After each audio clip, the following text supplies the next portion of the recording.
tumawag sa akin yung kontak ko. Nagkaroon na raw sila ng resulta ng fingerprint matching. There is a match!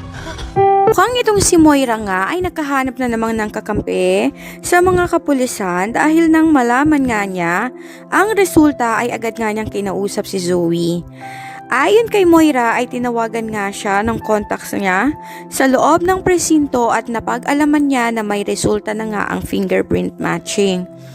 At sinabi nga niya na meron ngang nag-match sa isa sa mga kinuhanan.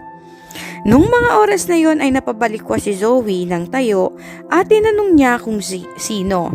At ayon nga kay Moira ay kailangan na nilang maghanda dahil kung sakasakali man na si Zoe o si Moira nga ang siyang nakuhana ng fingerprint matching ay siguradong makukulong sila.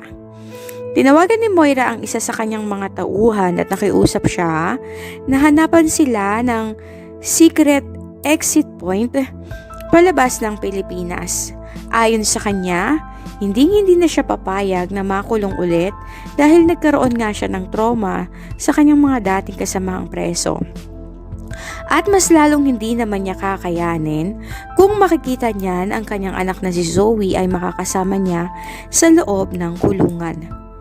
Subalit bago pa man sila makalabas ng kondo, ay isang warrant of arrest na nga ang dinala sa kanila at ibinibigay nga kay Zoe at kay Moira. Ayon sa mga ito, nagmatch nga ang fingerprint ng dalawa at hindi sila pwedeng tumakas o umalis ng bansa dahil meron na silang warrant of arrest. Ayon kay Moira ay tatawag muna siya ng abogado upang puntahan sila sa presinto at ginawa niya naman iyon. Sa tulong nga ng kanyang kaibigan ay nagkaroon nga siya ng abogado, subalit mangyak-ngyak si Zoe nang malaman niyang makukulong na siya kasama ang kanyang ina.